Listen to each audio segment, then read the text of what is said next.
அஞ்சலி செலுத்துவார்.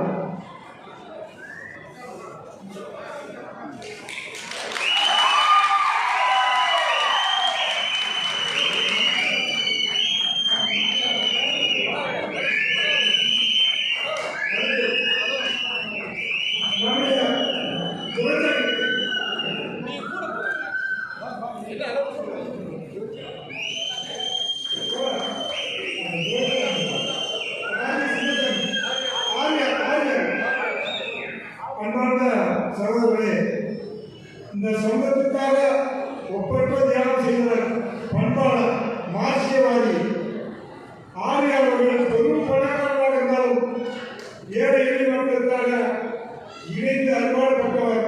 அவருக்கு திருமாவளவர்கள் அஞ்சலி செலுத்துவார்.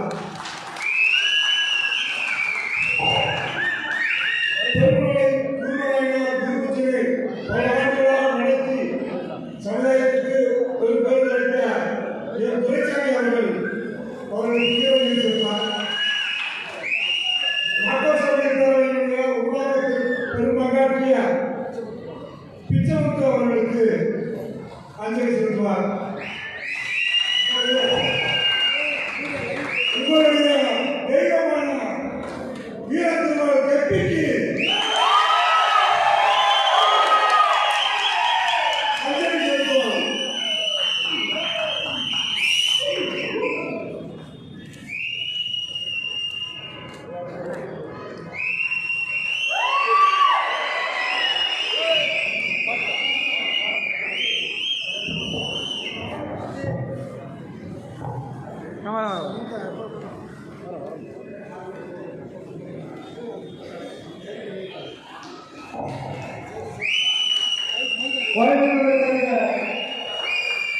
அப்போ ஆர்ஆர் சின்னசாமி அவருடைய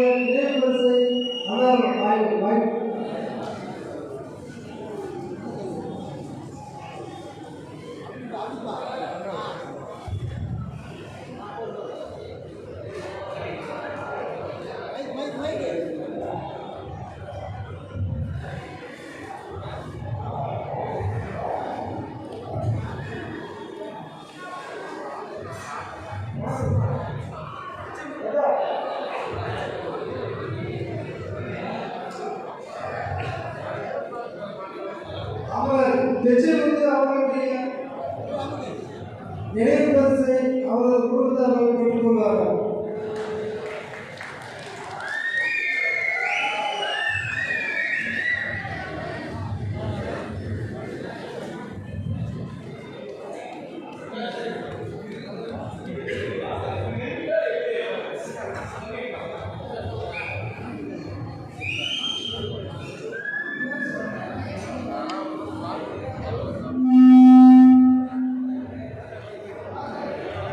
பெரியார் முன்னிட்ட தலைமான போராளி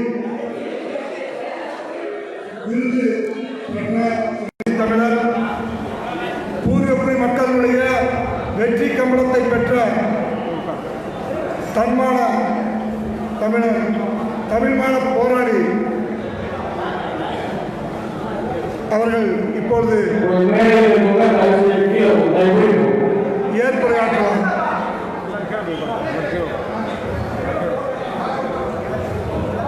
மேடையில் இருக்கிற தோழர்கள் எதிரே அமர்ந்தால் சிறப்பாக இருக்கும்.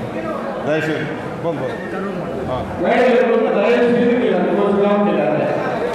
உரையாற்ற போறாரு. அவர் பேச கேட்கணும்னா மேடை எதிராக நாற்காலியில் உட்காந்து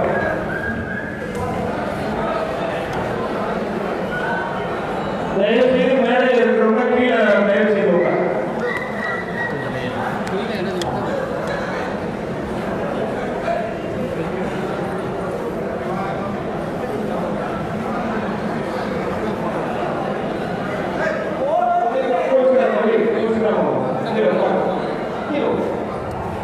நிர்வாகி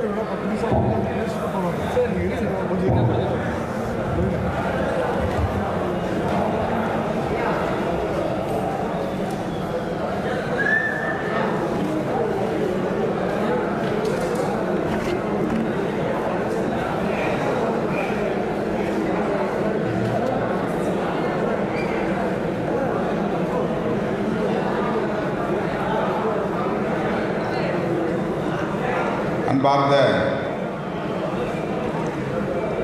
மக்கள் சமூக நீதி பேரவையின் அமைப்பாளர், இந்த நிகழ்வின் தலைவர், மதிப்பிற்குரிய தோழர் இரா மனோகரன் அவர்களே,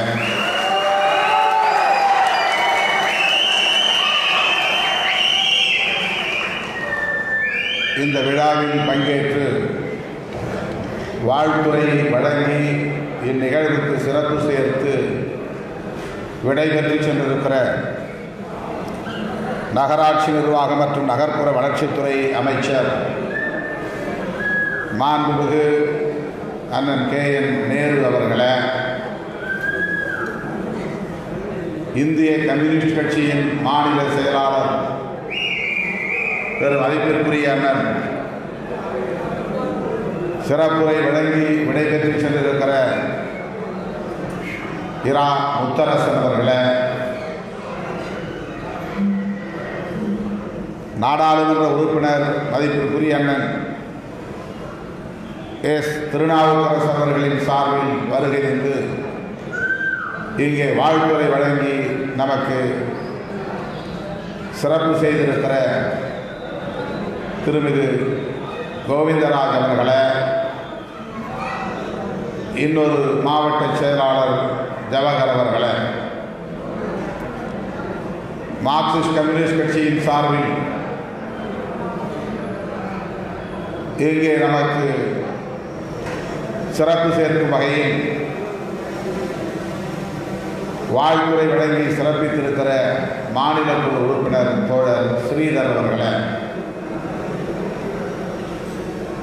இந்த நிகழ்வை முன்னிலை வகித்து நெறிப்படுத்திக் கொண்டிருக்கிற மக்கள் சமூக நீதி பேரவையின் பொதுச் செயலாளர் சே. கோவிந்தன் அவர்களே, பேரவையின் அவைத்தலைவர் மாவீரன் கருப்பசாமி அவர்களே,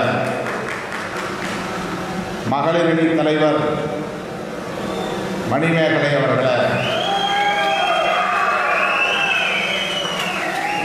இந்த நிகழ்வை ஒருங்கிணைக்கக்கூடிய அரும்பணியை மேற்கொண்ட தோழர்கள், மக்கள் சமூக நீதி பேரவையின் சேலம் மாவட்ட செயலாளர் லக்ஷ்மணன் அவர்களே, விடுதலை சிறுத்தைகள் கட்சியின் அமைப்பு செயலாளர் மோ. எல்லாளன் அவர்களே, இந்த நிகழ்வில் பங்கேற்று சிறப்பு சேர்த்திருக்கிற திராவிட முன்னேற்ற கழகத்தின் மாநகர் மாவட்ட செயலாளர் கா. வைரமணி அவர்களே, வடக்கு மாவட்ட செயலாளர் முசிறி சட்டமன்ற உறுப்பினர் காடுவெட்டி நா. தியாகராஜன் அவர்களே, திருச்சி காங்கிரஸ் பேர் இயக்கத்தின் வடக்கு மாவட்ட தலைவர் திருச்சி கலை அவர்களே, மார்க்சிஸ்ட் கம்யூனிஸ்ட் கட்சியின் மாநகர் மாவட்ட செயலாளர் ராஜா அவர்களே, புறநகர் மாவட்ட செயலாளர் ஜெயசீலன் அவர்களே, இந்திய கம்யூனிஸ்ட் கட்சியின் மாநகர் மாவட்ட செயலாளர் திராவிடமணி அவர்களே, புறநகர் மாவட்ட செயலாளர் இந்திரஜித் அவர்களே, விடுதலை சிறுத்தைகள் கட்சியின் மாநகர் மாவட்ட செயலாளர் KN அருள் அவர்களே, தெற்கு மாவட்ட செயலாளர் ப. முத்தழகன் அவர்களே, வடக்கு மாவட்ட செயலாளர் ஆசி நீலவாணன் அவர்களே, இந்த நிகழ்வில் பங்கேற்று இதனை சிறப்பித்திருக்கிற மக்கள் சமூக நீதி பேரவையின் மாநில பொறுப்பாளர்களே, மாவட்ட பொறுப்பாளர்களே, மருத்துவர் VM ஜோதிமணி அவர்களே, விடுதலை சிறுத்தைகள் கட்சியின் மாநில பொறுப்பாளர்கள் தம்பி பாவரசு அவர்களே, துணை பொதுச் செயலாளர் அண்ணன் வேலுச்சாமி அவர்களே, மண்டல செயலாளர் இரா கிட்டு அவர்களே, நாடாளுமன்ற தொகுதி செயலாளர் ஆ.க. தமிழாதன் அவர்களே, திருச்சி நாடாளுமன்ற தொகுதி செயலாளர் ஜே. தங்கதுரை அவர்களே, தொழிலாளர் விடுதலை முன்னணியின் மாநில துணை செயலாளர் நா. பிரபாகரன் அவர்களே,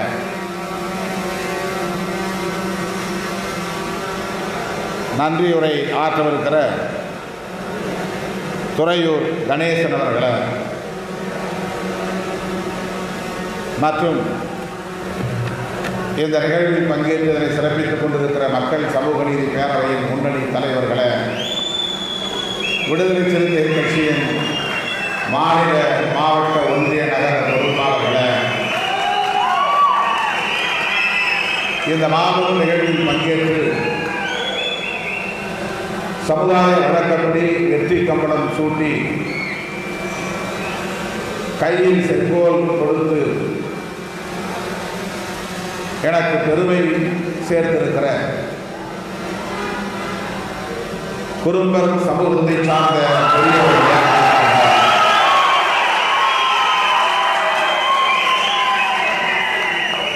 என் உயிரின் உயிரான விடுதலை சிறுத்தைகள்,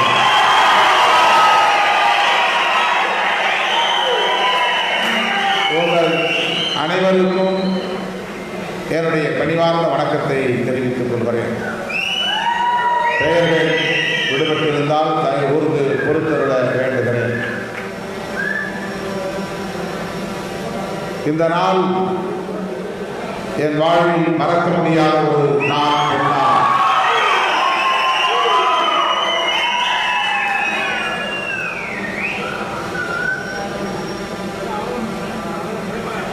கோட்டையிலே அமர வைத்து, சிம்மாசனத்தில் அமர வைத்து மகுடாபிஷேகம் சொல்லியிருந்தால் கூட நான் அவ்வளவு மகிழ்ச்சி அடைந்திருக்க மாட்டேன்.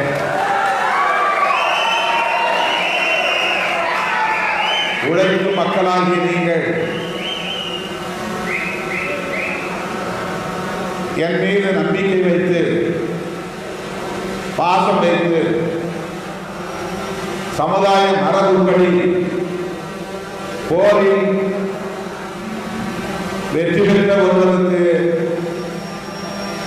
தமது குலத்தை சார்ந்த ஒருவருக்கு, தனது குடும்பத்தை சார்ந்த ஒருவருக்கு, தமது ரத்தமாக இருக்கக்கூடிய சொந்தக்காரன் ஒருவருக்கு வெற்றி கம்பளம் சூட்டுவதைப் போல திருமாவளவருக்கு வெற்றி கம்பளம் சூட்டுவார்.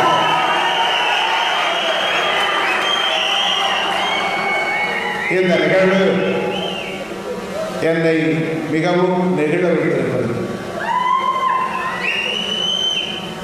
போரில் தோற்று போனால் அவர்களுக்கு வீர கம்பளம் அணிவிப்பதும், உயிரோடு திரும்பி வெற்றி வீரனாக வருகிறவர்களுக்கு வெற்றி கம்பளம் சாத்துவதும்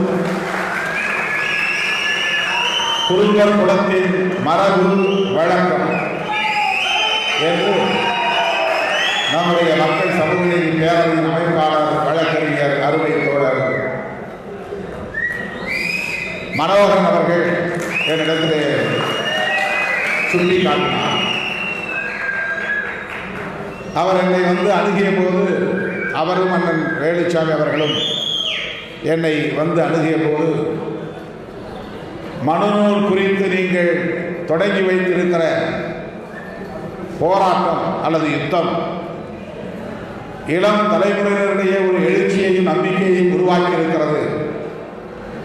சனாதன சக்திகளை பின்வாங்க வைத்திருக்கிறது. 21ஆம் நூற்றாண்டில் இன்றைக்கு பெரியார் இல்லாத சூழலில், பெரியாரின் தளபதிகள் இல்லாத சூழலில், அதாவது அண்ணா, கலைஞர் என அரசியல் களத்தில் களமாடி அந்த தளபதிகள் இல்லாத சூழலில் தேர்தல் அரசியல் களத்திலே துணிந்து மனுநூலை எதிர்த்து போராடுகிற துணிச்சல் வாய்ந்த உங்களை பாராட்டுவது எங்கள் கடமை. எங்கள் சமூகத்தின் சார்பில் பாராட்ட விரும்புகிறோம்.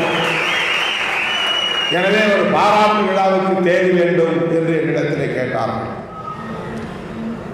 நான் சற்று தயங்கினேன். பாராட்டுவதற்கு இதில் என்ன இருக்கிறது? அப்படி என்ன நாம் பெரிய சாதனைகளை செய்துவிட்டோம், வெற்றி பெற்றுவிட்டோம் என்று நான் சற்று தயங்கிய போது, அண்ணன் வேலுச்சாமி அவர்களும் அன்பு தோழர் மனோகரன் அவர்களும் இதை நீங்கள் தவிர்க்கக்கூடாது, ஒரு சமுதாயம்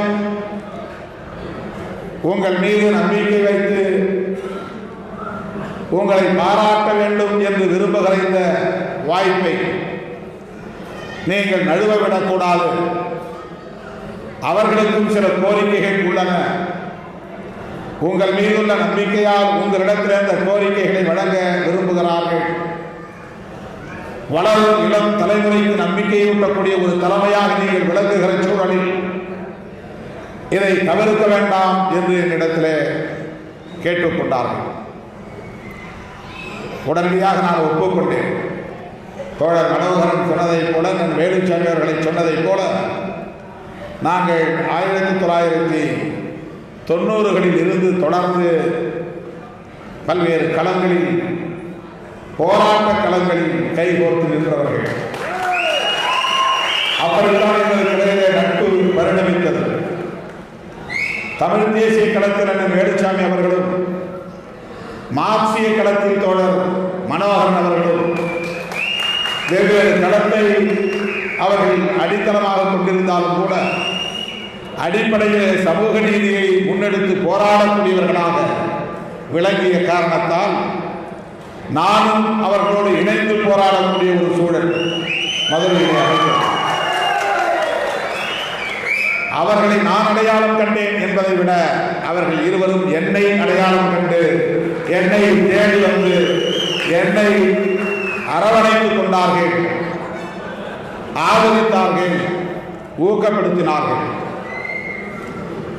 திருமாவளவன் அம்பேத்கர் இயக்கத்தை முன்னெடுத்து செல்லக்கூடியவன், நாம் மார்க்சிய சிந்தனைகளை பரப்பக்கூடியவன், தான் ஒரு தமிழ் தேசிய களத்தில் இருக்கக்கூடியவன் என்றெல்லாம் தனித்தனியை எண்ணி பார்க்காமல் மூவரையும் ஒரு புள்ளி இணைத்தது என்றால் அந்த புள்ளிதான் சமூக நீதி புள்ளி.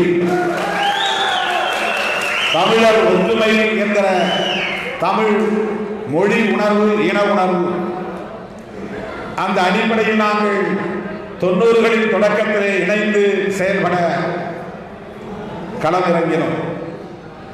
அந்த நாளிலிருந்து இந்த நாள் வரையில்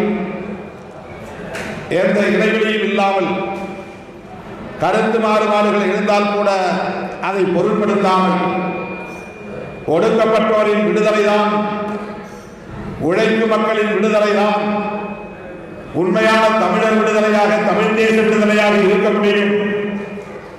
அதற்கு சமூக நீதி முக்கியமானது ஏற்கிற அடிப்படையில் இணைந்து தமிழ் தேசிய களத்திலும், பாட்டாளி வர்க்க களத்திலும், ஒடுக்கப்பட்ட உழைக்கும் மக்களின் உரிமைக்கான களத்திலும், வன்கொடுமைகளுக்கு எதிரான போராட்ட களங்களிலும் நாங்கள் கைகோர்த்து தொடர்ந்து பணியாற்றி வந்திருக்கிறோம், பயணப்பட்டு வந்திருக்கிறோம். ஒரு நிலையில அண்ணன் வேலுச்சாமி அவர்கள் தன்னை விடுதலை சிறுத்தைகள் கட்சியிலேயே இணைத்துக் கொண்டார்.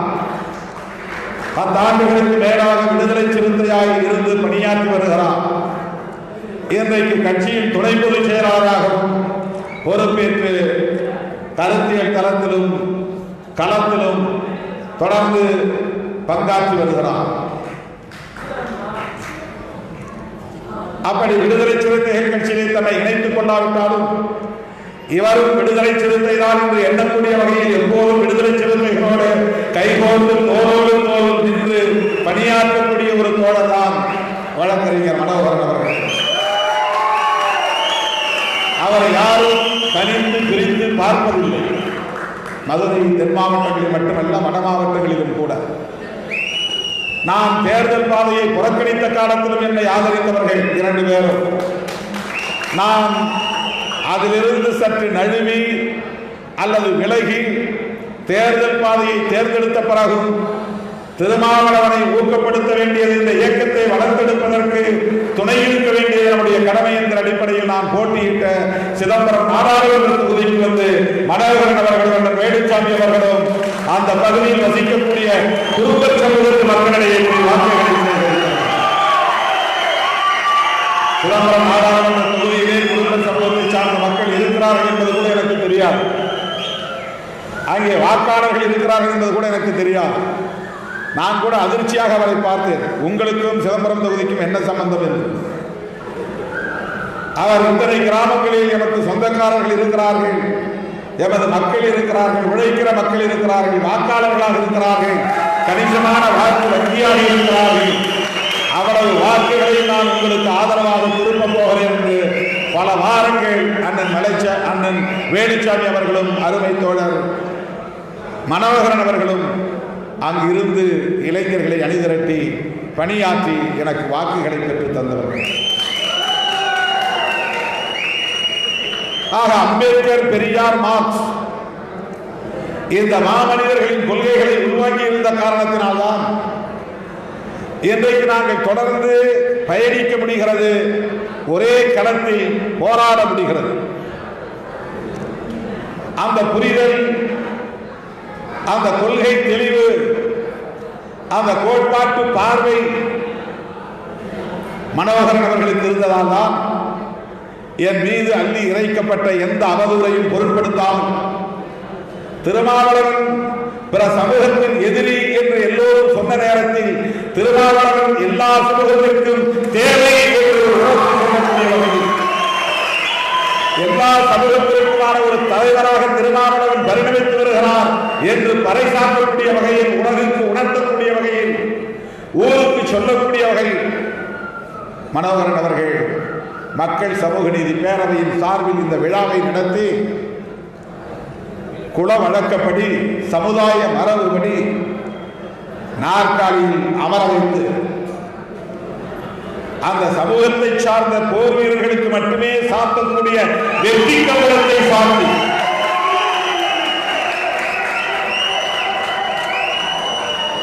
ஆட்டு ரோகத்தால் செய்யப்பட்ட வெற்றி கம்பளம், ஆட்டு ரோகத்தால் செய்யப்பட்ட மாலை, ஆட்டு ரோகத்தால் செய்யப்பட்ட காப்பு, இது ஆந்திராவில் இருந்து வந்தது. அந்த மாலை, ரோகத்தால் செய்யப்பட்ட மாலை, வெற்றி மாலை பெங்களூரில் இருந்து வந்தது. அந்த வெற்றி கம்பளம் கிருஷ்ணகிரியில் தயாரிக்கப்பட்டது. அது 47 நாள் விரதம் இருந்து ஆட்டு ரோகத்தை சேகரித்து விரதத்தில் இருந்த தோழர்கள் நெய்த கம்பளம் தான் அந்த வெற்றி கம்பளம் என்று மனோகரன் சொன்னபோது, அண்ணன் வேலுச்சாமி அவர்கள் சொன்னபோது நான் நெகிழ்ந்து போனேன். தம்முடைய குலத்தை சார்ந்த ஒருவருக்கு, தமது குருதியை சார்ந்த ஒருவருக்கு, தமது குடும்பத்தை சார்ந்த ஒரு போர் வீரனுக்கு, அதுவும் போர் களத்திலே வெற்றி பெற்று வீடு திரும்புகிற ஒரு வெற்றி வீரனுக்கு 47 நாள் விரதம் இருந்து செய்யக்கூடிய அந்த வெற்றி கம்பளத்தை திருமாவளவனுக்காக செய்து கொண்டு வந்து ஊரறிய நாடறிய பல்லாயிரக்கணக்கானவர்கள் அமர்ந்திருக்கிற ஒரு அரங்கத்தில், ஒரு அமைச்சரின் முன்னிலையில், ஒரு மார்க்சிய தொண்டர் தலைவரின் முன்னிலையில், காங்கிரஸ் பேரியக்கத்தை சார்ந்த தோழர்களின் முன்னிலையில், என் உயிரின் உயிரான விடுதலை சிறுத்தைகளின் முன்னிலையில், குருவர் சமூகத்தை சார்ந்த இளைஞர்கள் போர் வீரர்களை கூட உடையடித்து வெற்றி கம்பளத்தை தோளில் சாத்திக் கொண்டு மேடையிலே வந்து எனக்கு வெற்றி கம்பளத்தை சாத்தினார்கள், வெற்றி மாலையை சூட்டினார்கள், கையில் அந்த காப்பினை கட்டினார்கள். குறும்பர் சமூகத்து தாய்மார்கள் நவதானியங்களை கொண்டு வந்து குலதெய்வத்திற்கு படைப்பதை போல, குலதெய்வத்தின் காரணியில் கொண்டுவதை போல நவதானியத்தை பானைகளில் கொண்டு வந்து 9 பானைகளில் 9 தானியங்களை கொண்டு வந்து அவை அனைத்தையும் நான் வாங்கி இன்னொரு பானையில் கொட்டி வைக்கக்கூடிய அந்த சடங்கு இங்கே செய்யப்பட்டது. இப்படிப்பட்ட சடங்கு சம்பிரதாயங்களில் ஊரில் நிலைத்து கிடக்கிற சமூகம் அதை யாருக்கு செய்ய வேண்டும் என்று தீர்மானிக்கிற போது, அதை எத்தகைய தகுதி படைத்த ஒருவருக்கு செய்ய வேண்டும் என்று தீர்மானிக்கிற போது எல்லோரும் ஒருமித்த முடிவெடுத்தால்தான் அது சாத்தியம். ஒரு தனிநபரோ ஒரு தனி இயக்கமோ ஒரு முடிவெடுத்து விட முடியாது. ஏனென்றால் குல மரபு வலிமையானது, சமுதாய மரபு வலிமையானது. ஆகவே இந்த சமூகத்தில் இருக்கிற ஒவ்வொருவரும் அதிலே உடன்பட்டால்தான், மனமுவந்து ஏற்றுக்கொண்டால்தான், இது தகுதியான நபருக்குத்தான் நாம் செய்கிறோம் என்று அவர்கள் உடன்பட்டால்தான், ஏற்றுக்கொண்டால்தான் அதை செய்ய முடியும். அப்படி ஒரு சமூகமே ஏற்றுக்கொள்ளக்கூடிய வகையில் அந்த சமூகத்தை சார்ந்த தாய்மார்கள் களையத்திலே தானியங்களை சுமந்து வந்து இங்கே கொட்டி தமது அன்பை, மகிழ்வை, பாசத்தை, ஆதரவை வெளிப்படுத்தக்கூடிய வகையிலே அந்த சடங்கை நடத்திய போது நான் எப்படி உங்களுக்கு நன்றி சொல்வது என்று தெரியாமல்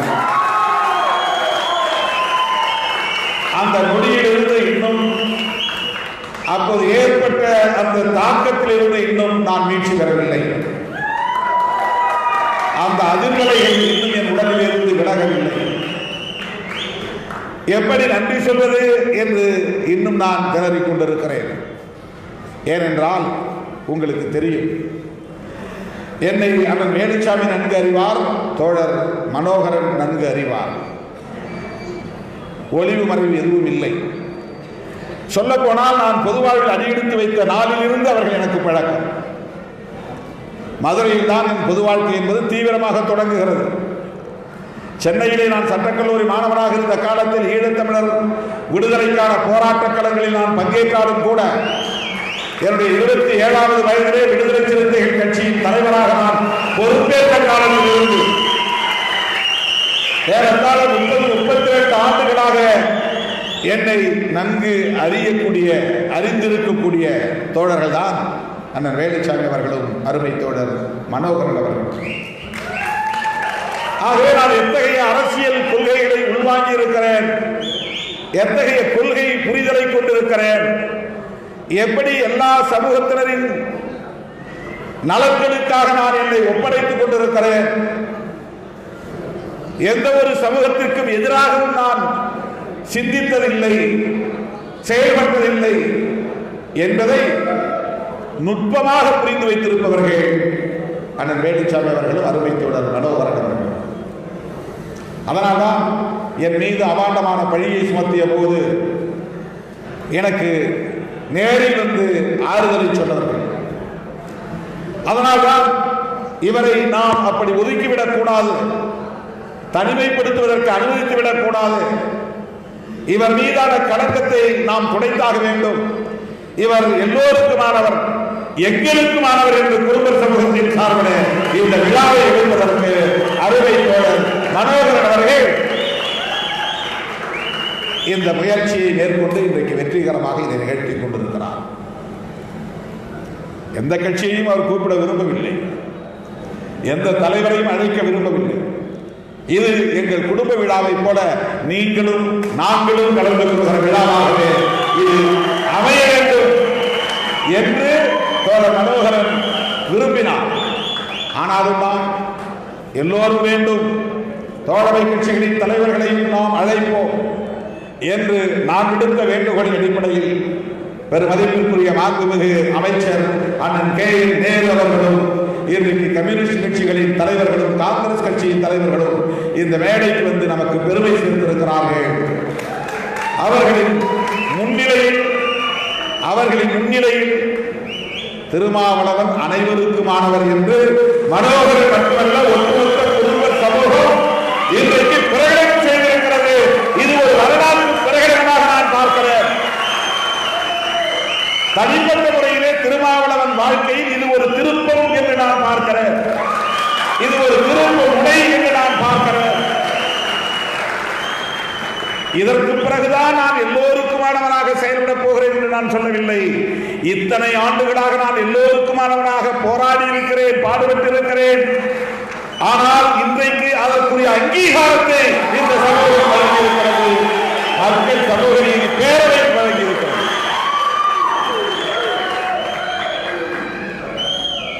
சமூக நீதிக்காக போராடுகிற 115 சமூகங்களின் கூட்டமைப்பின் தலைவர் அன்பு சகோதரர் வழக்கறிஞர் திருநாவுக்கரசு அவர்களும் வந்திருக்கிறார். மனோகரன் அந்த கூட்டமைப்பிலே ஒரு சக்தியாக இருந்து பணியாற்றி கொண்டிருக்கிறார். மிகவும் பிற்படுத்தப்பட்ட சமூகங்களின் நலன்களுக்காக, சமூக நீதிக்காக போராடக்கூடிய ஒரு கூட்டமைப்பு மனோகரன் அவர்களின் முன்மொழிவை வழிமொழிகிறது. அவர்கள் மனோகரன் ப்ரொபோசல் செய்கிறார், கூட்டமைப்பின் சார்பில் அருமை தோழர் திருநாவுக்கரசு வழக்கறிஞர் அவர்கள் இந்த மேடையில் வந்து பேசுவதன் மூலம் அதை செகண்ட் செய்கிறார் அல்லது என்டார்ஸ் செய்கிறார். அப்படித்தான் இதை நான் பார்க்கிறேன். ஓட்டுக்காக ஏதோ ஒப்புக்காக மேடையிலே சில இயக்கங்களை கூட்டி வைத்து அவர்களை தோழமை சக்திகளாக காட்டிவிட்டு பிறகு அவர்களை வஞ்சிக்கக்கூடிய செயலை ஒருபோதும் திருமாவளவன் செய்ய மாட்டார்.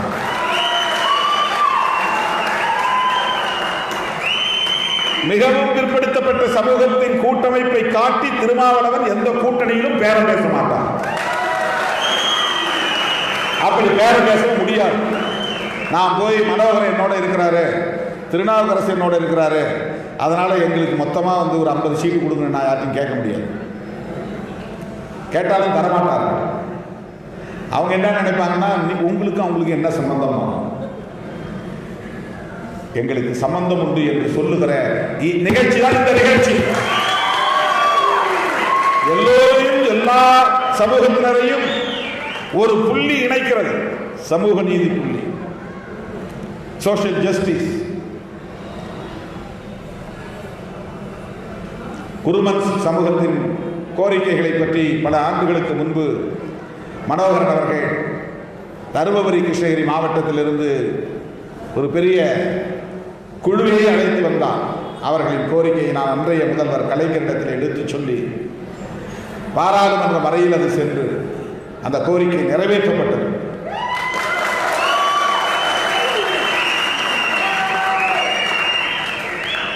இன்றைக்கு 2 கோரிக்கைகள் முன்வைக்கப்பட்டிருக்கின்றன. பல கோரிக்கைகள் சொல்லப்பட்டிருந்தால் 2 கோரிக்கை முக்கியமா சமுதாயத்தின் கோரிக்கையாக. குறும்பர் சமூகம் தமிழகத்தில் பல லட்சம் பேர், ஏறத்தாழ 50 லட்சம் பேர் வசிக்கிறோம் என்று கிட்டத்தட்ட 12-13 மாவட்டங்களில் வெற்றி தோல்வியை தீர்மானிக்கக்கூடிய வகையில் பல தொகுதிகளில் கணிசமான வாக்காளர்களை கொண்ட சமூகமாக 10,000 - 30,000 வரையிலும் கூட வாக்காளர்களை கொண்ட சமூகமாக இந்த சமூகம் இருக்கிறது. ஆனால் அரசியல் களத்திலே தொடர்ந்து புறக்கணிக்கப்பட்டு வருகிறோம். எந்த கட்சியிலும் எங்களால் கட்சி பொறுப்புக்கும் வர முடிவதில்லை. சட்டமன்ற உறுப்பினராகவோ நாடாளுமன்ற உறுப்பினராகவோ ஆக முடிவதில்லை. வாரியங்கள் போன்ற தலைவர் பொறுப்புகள் கூட நமக்கு கிடைப்பதில்லை. உழைக்கும் இந்த சமூகம் தொடர்ந்து அரசியல் ரீதியாக புறக்கணிக்கப்பட்டு வருகிறது. இப்போது சமூக நீதியும் பறிக்கப்படக்கூடிய ஒரு சூழல் உருவாகி இருக்கிறது. இடஒதுக்கீட்டு பயனை எங்களால் பெற முடியாது. மிகவும் பிற்படுத்தப்பட்டோருக்கு என்று இருந்த 20% எடப்பாடி பழனிசாமி அவர்களின் தலைமையிலான அதிமுக அரசு 3ஆக பங்கு போட்டு கொடுத்து விட்டது. மிகவும் பிற்படுத்தப்பட்ட ஒரு சமூகத்தின் அந்த தொகுப்பிலே கிட்டத்தட்ட 108 சமூகங்கள் இருந்தன.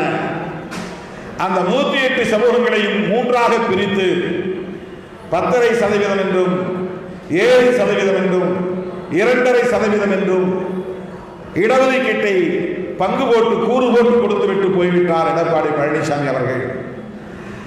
அந்த 2.5% இடஒதுக்கீட்டில் ஏறத்தாழ 50 சமூகங்கள்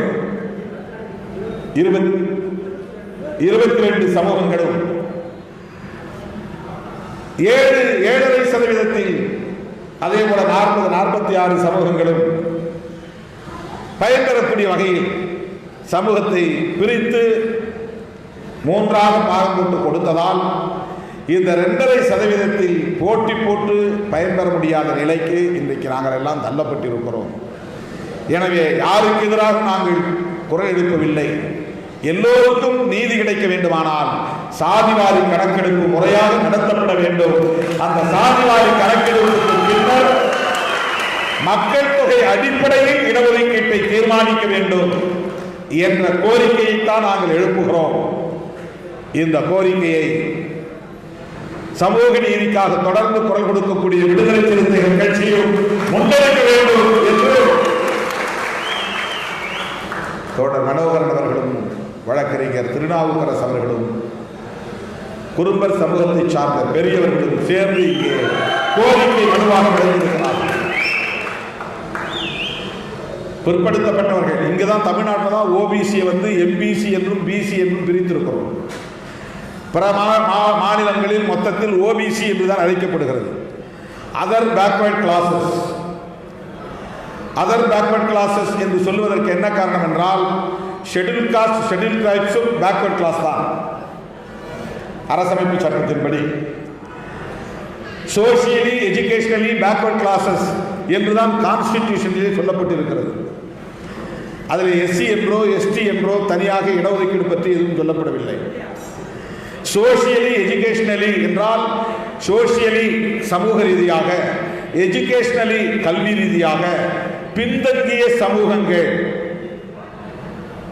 அதில் பிரிட்டிஷ் ஆட்சி காலத்திலிருந்து அப்படி எஸ்சி பிசி என்கிற சோசியலி எஜுகேஷனலி பேக்வர்ட் கிளாஸஸ் என்கிற ஒரு பிரிவில் ஷெட்யூல்டு வகுப்பினர் என்ற ஒரு பிரிவை உருவாக்கி அவர்களுக்கான இடஒதுக்கீட்டை கான்ஸ்டிடியூஷன் எழுதுவதற்கு முன்பே வெள்ளையர் ஆட்சி காலத்தில் புரட்சியாளர் அம்பேத்கர் உறுதி செய்துவிட்டார். ஆனால் இதர பிற்படுத்தப்பட்டவர்கள், அதான் இதர பிற்படுத்தப்பட்டவர்கள் ஓபிசி, இதர பிற்படுத்தப்பட்டவர்களும் இருக்கிறார்கள். இதர பிற்படுத்தப்பட்டவர்கள் என்றால் கல்வியால் முன்னேறியவர்களை தவிர, சமூக ரீதியாக முன்னேறியவர்களை தவிர மற்றவர்கள், எஸ்சி எஸ்டி தவிர மற்றவர்கள் OBC. Socially educationally forward communities என்றால் இங்கே உங்களுக்கு புரியும்படி சொல்ல வேண்டுமானால், தமிழ்நாட்டை பொறுத்தவரையில் ஐயர் ஐயங்கார் பிராமணர்கள் பார்ப்பனர்கள், இந்தியா முழுவதும் பார்ப்பனர்கள் கல்வி ரீதியாகவும்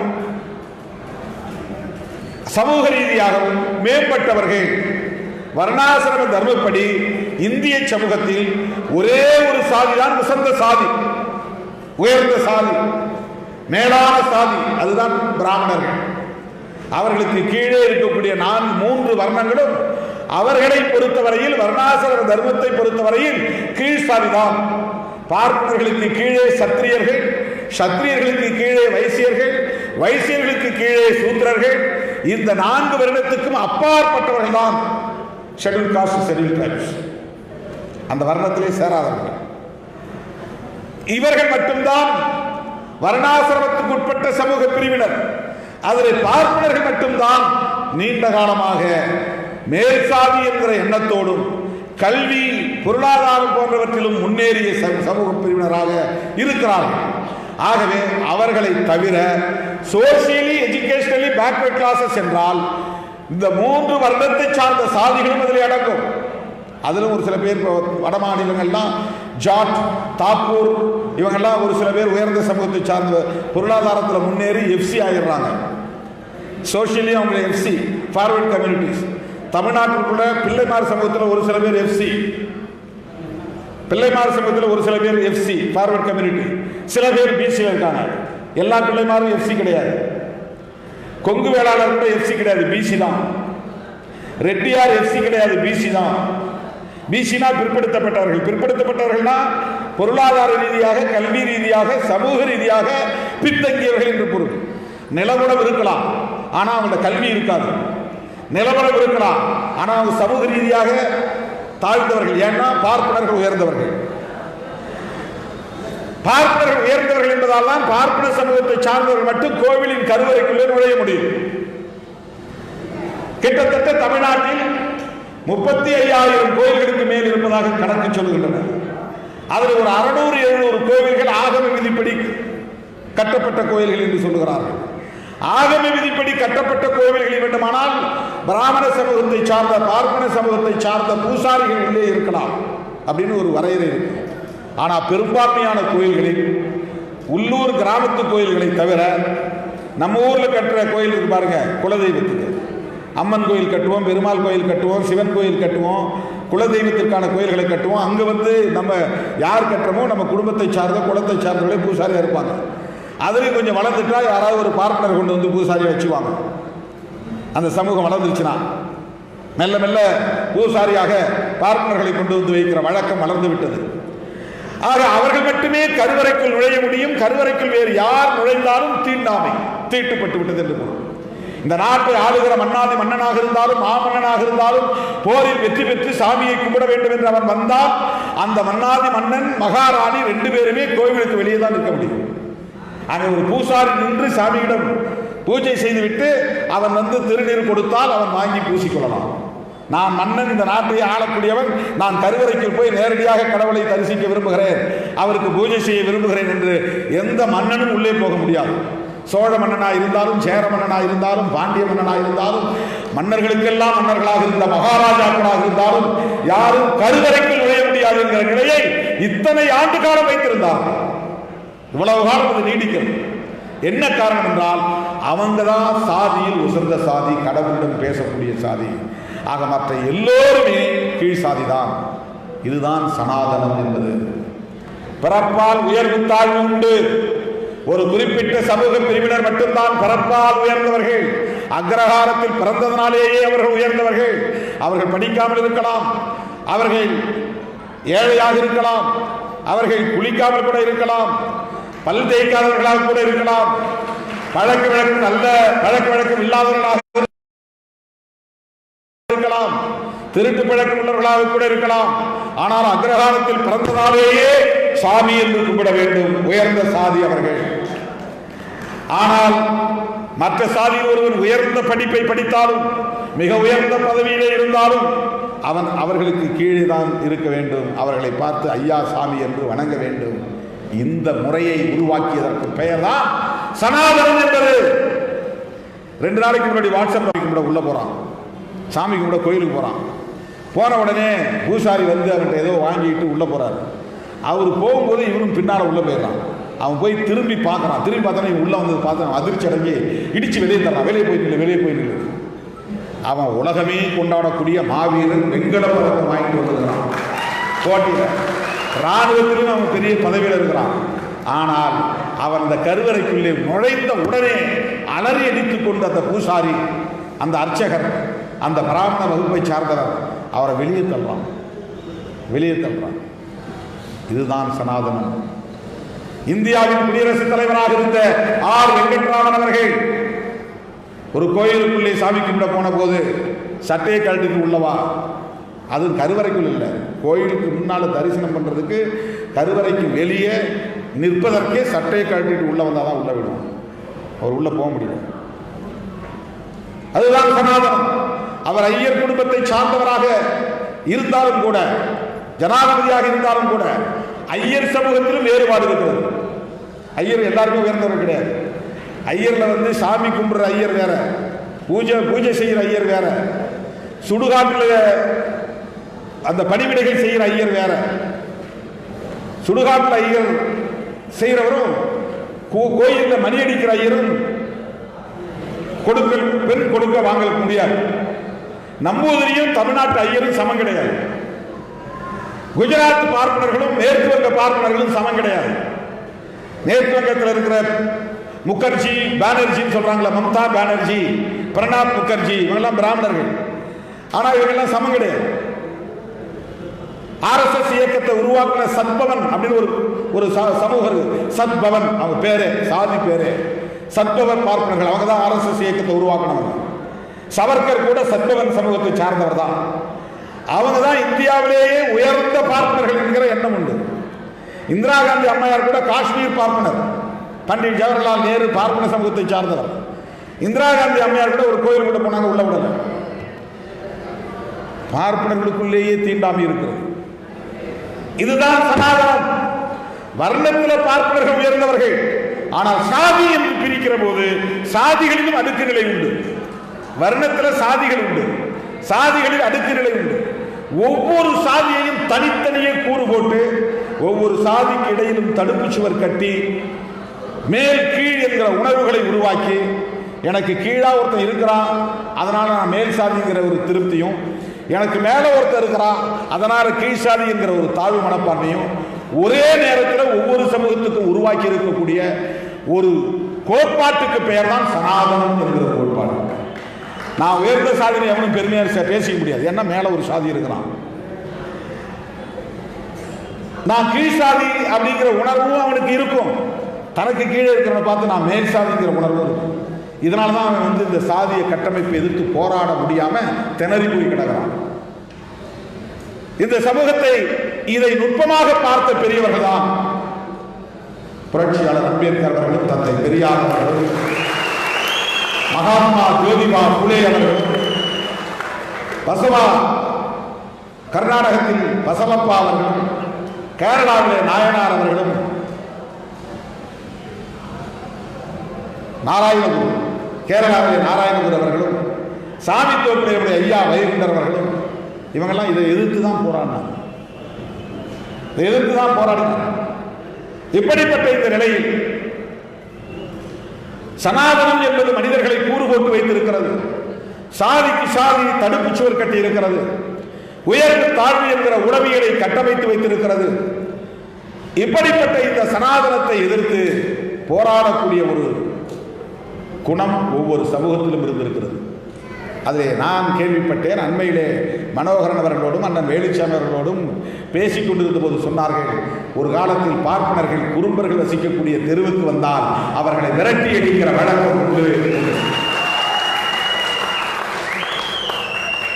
பார்ப்பனர்கள் இவர்களை விலக்கி வைத்தார்கள் என்று இப்போது சொல்லப்படுகிறது. ஆனால் உண்மையிலேயே பார்ப்பனர்களை உள்ளே விடாமல் விரட்டி அடிக்கிற வழக்கம் உழைக்கிற மக்களிடத்திலே இருக்கிறது. விவசாய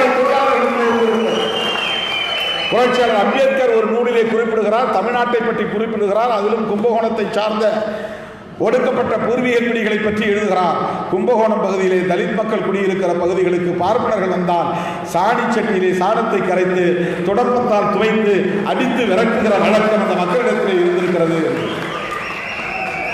பார்ப்பனர்களை விரட்டி அடிக்கிற வழக்கம் கும்பகோணம் வட்டாரத்தில் வாழ்ந்த பறையர்குடி மக்களிடம் இருந்தது என்று இதே சொல்லை பயன்படுத்தி இருக்கிறார் புரட்சியாளர் அம்பேத்கர் அவர்கள். ஏனென்றால் அவர்கள் இந்த சனாதன கருத்தியலை மன்னர்களை பயன்படுத்தி இந்த மண்ணில் திணித்த காரணத்தினால், இந்த மக்களை பிளவுபடுத்திய காரணத்தினால், கூறு போட்ட காரணத்தினால், சண்டையை தூண்டிவிட்ட காரணத்தினால், இந்த பாகுபாட்டை வளர்த்துவிட்ட காரணத்தினால் அந்த வெறுப்பு இருந்திருக்கிறது. அதைவிட முக்கியமாக இன்னொரு வரலாற்று ஆய்வும், பெரிய ஞானிகள் வல்லுநர்கள் எல்லாம் செய்த ஆய்வு, இப்போதும் பல ஞானிகள் தோழர்கள் ஆராய்ச்சியாளர்கள் அதையெல்லாம் ஆய்ந்து வருகிறார்கள். இந்த குறும்பர் சமூகத்தை பற்றிய ஆய்வை கூட சொன்னார்கள். மனோகரன் சொன்னார், அண்ணன் வேலுச்சாமியும் சொன்னார், சில தோழர்கள் எழுதிய கட்டுரைகளையும் இடத்தில் கொடுத்திருக்கிறார்கள். ஒரு காலத்தில் குறும்பர் சமூகத்தை சார்ந்தவர்கள் பௌத்தர்களாகவோ சமணர்களாகவோ அல்லது ஆசீவகத்தை பின்பற்றக்கூடியவர்களாகவோ வாழ்ந்திருக்க கூடும். அந்த மரபை சார்ந்தவர்கள் இந்தியா முழுவதும் அசோக சக்கரவர்த்தி ஆண்ட காலத்தில் இந்தியா முழுவதும் பெரும்பான்மை சமூகம் பௌத்த சமூகமாகத்தான் இருந்தது. எல்லாருமே பௌத்தத்தை பின்பற்றக்கூடியவர்களாக தான் இருக்கும். கொஞ்சம் அங்கொன்று இங்கொன்று வேற சமூகங்கள் இருந்திருக்கலாம். அசோகர் மாமன்னர், அந்த காலகட்டத்தில் அசோகரும் பௌத்த மன்னர் தான், கனிஷ்கர் பௌத்த மன்னர் தான், ஹர்ஷவர்தன் பௌத்த மன்னர் தான். அந்த மன்னர்கள் எல்லாம் பௌத்தத்தை ஏற்றுக்கொண்டு இந்திய சமூகத்தின் பெரும்பான்மை மக்களை பௌத்தர்களாக்கி அவர்களை வழிநடத்தி வந்திருக்கிறார்கள். பௌத்தத்தையும் சமணத்தையும் அழித்தொழிப்பதற்காக சனாதனம் வெகுண்டெழுந்தது. பார்ப்பனர்களின் கோரிக்கையை அல்லது அவர்களின் தேவையை நிறைவேற்றக்கூடிய வகையில் பல்லவ காலத்து மன்னர்கள் அவர்களுக்கு துணையாக மாறினார்கள் என்றும், அதன் பிறகு தொண்டை நாட்டு மன்னர்கள், சேர சோழ பாண்டிய மன்னர்களும் கூட பிற்காலத்திலே அவர்களுக்கு பணிந்து போனார்கள் என்றும், அதன்படிதான் மெல்ல மெல்ல இங்கே பௌத்தம் சமணம் போன்றவை தமிழ்நாட்டிலும் இந்திய அளவிலும் அழித்தொழிக்கப்பட்டது என்றும் சொல்லப்படுகிறது. இது வரலாறு. நான் வரலாற்றை தான் பேசுகிறேன். இதை பேசியதற்காகத்தான் நான் இந்து கோயில்களை இடிக்க சொன்னேன் என்று இந்த சங்கிகள் எல்லாம் திருப்பிவிட்டார்கள், திரித்து கூறினார்கள். நான் ஒரு வரலாற்று ஆய்விலிருந்து ஜமனதாஸ் ஒருத்தன் ஆய்வு பண்ணி PhD வாங்கியிருக்கான். அப்படி PhD வாங்கினதை எடுத்து மேற்கோள் காட்டி நான் பேசினேன். திருப்பதி ஏழுமலையான் கோவிலை பற்றி அவன் ஒரு ஆய்வு செய்திருக்கிறான். அவன் என்ன சொல்றான்னா, அங்க இருக்கிற ஏழுமலையான் வேறு யாரும் இல்லை, கௌதம புத்தர் தான் அப்படின்னு அவன் சொல்றான். அதுக்கு PhD கொடுத்துருக்காங்க. PhD கொடுத்தவங்க போய் அவன் கேட்கணும், திருமாவளவனை கேட்கக்கூடாது. ஒரு 2 மாதம் கழிச்சு எனக்கு தெரிந்த ஒரு ஜெயின் சமூகத்தை சார்ந்த சமண சமூகத்தை சார்ந்த ஒரு பெரியவர் மார்வாடி சேர்ந்து அவர் வந்து என்னை பார்த்தார். அவர் எனக்கு ஒரு புத்தகத்தை கொடுத்தார். அவர் என்ன சொன்னார்னா, அது ஒரு காலத்தில் சமணர் கோவிலா இருந்தது அப்படின்னு அவர் சொல்றார். மகாவீரரும் கௌதம புத்தரும் சமகாலத்தில் தோன்றிய தலைவர்கள். சில 10 ஆண்டுகள் தான் வித்தியாசம் இருக்கும். கிமு 520க்கு முன்பு சமகாலத்தில் தோன்றிய தலைவர்கள். அவங்க 2 பேருமே கடவுள் வழிபாட்டை சொல்றவங்க கிடையாது. கடவுள் உண்டு, கடவுளுக்கு வழிபாடு செய்யணும்லாம் சொல்லலை. அவங்க சமூக ஒழுங்கை, சோசியல் ஆர்டர், டிசிப்ளின் பற்றி சொன்னவங்க. இப்படி தான் மனிதன் பிறந்தா அவன் இப்படி தான் வாழணும், ஒரு நாள் கடமை என்ன செய்யணும், எப்படி அவன் வந்து பொய் சொல்லாமல் இருக்கணும், அவன் இந்த உணவை தான் உண்ணணும், இந்த மாதிரி தான் குளிக்கணும், இந்த மாதிரி தான் வந்து வாழணும், அவன் மனம் நிம்மதியாக இருக்கணும்னா இந்த ஒழுக்கங்களை எல்லாம் பின்பற்றினால் அவன் நிம்மதியாக இருக்க முடியும், உயிர்களுக்கு தொல்லை செய்யக்கூடாது, பிற உயிர்களை கொலை செய்யக்கூடாது, இந்த மாதிரி சில கருத்துக்கள் எல்லாம் அவங்க சொல்கிறாங்க. அதில் சமணத்துக்கும் பௌத்தத்துக்கும் கொஞ்சம் வேறுபாடுகள்லாம் இருக்குது.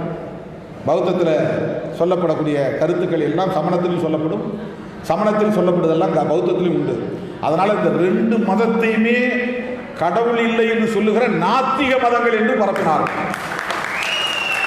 நாத்திக மதங்கள் நாம் யாரை கும்பிட்றோம்? உண்மையிலேயே பிறந்து வாழ்ந்து வீரனாய் மடிந்த வானம் குறும்பனை குலதெய்வமாக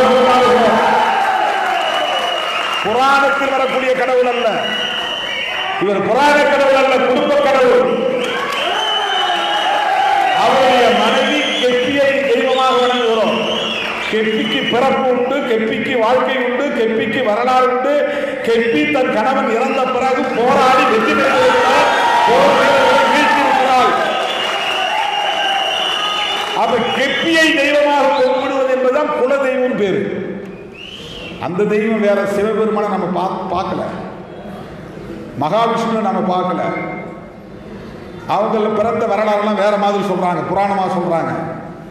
ஆனால் இவங்க வந்து அப்பா அம்மாவுக்கு நம்மள மாதிரி பிறந்து ஒரு சமூகத்தை அவர்களை காக்கிற பாதுகாப்பு அரணாக இருந்து போரில் மாண்டிருக்காங்க. ஒரு சோழ சக்கரவர்த்தி தான் அவரை வென்றதா இந்த குறிப்பு கொடுத்தாங்க. அங்கு சென்னையில் புழல் இருக்கிற பகுதி இருக்கு பாருங்க, அந்த புழல் கோட்டையை ஆண்டவன் வானம் குறும்பர். ஒரு சோழ மன்னன் படையெடுத்து போய் 2 பேருக்கு இடையில் நடந்த யுத்தத்தில் இவர் வீழ்த்தப்பட்டிருக்கிறார். இது வரலாறு. ஆகவே அவருக்கு இங்கே ஒரு நினைவு மண்டபம் வேண்டும், மணிமண்டபம் வேண்டும், இது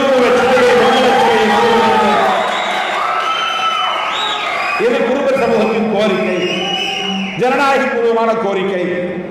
குலதெய்வ வழிபாடு என்பது இப்படித்தான் உருவானது. நடுகள் நட்டு வணங்குகிற வழிபாட்டு முறை. இப்ப இன்றைக்குத்தான் ஒரு தகவல் எனக்கு தெரிந்தது. சிவபெருமானை வணங்கி வழிபட்டவர்கள், சிவனை தரிசித்தவர்களும் 63 நாயன்மார்களும் பெருமிழலை குடும்ப நாயனார் என்ற ஒரு தகவலை இன்றைக்குத்தான் நான் அறிந்து கொண்டேன். போகிற போக்கில் படிச்சிருப்போம், ஆனா அவர் குறும்பர் சமூகத்தை சார்ந்தவர்கள்லாம் மனசுல நிக்கல. போகிற போக்கில் எல்லா பேரும் 63 பேரும் நம்ம படிக்கிறோம். நந்தன் படிக்கிறோம். நந்தன் வந்து பறையக்குடியை சார்ந்தவர் என்று யாருக்கும் தெரியாது. பெரிய புராணம் தான் சொல்லுது. சேக்கிழார் எழுதிய பெரிய புராணம் தான் அவர் இந்த குலத்தை சார்ந்தவர் புலையர் என்று சொல்லுகிறார். அதை பார்க்காம நம்ம நாயன்மார் வரலாறு படிச்சா ஸ்ரீ நந்தன் என்று படித்து விட்டு போயிடுவோம்.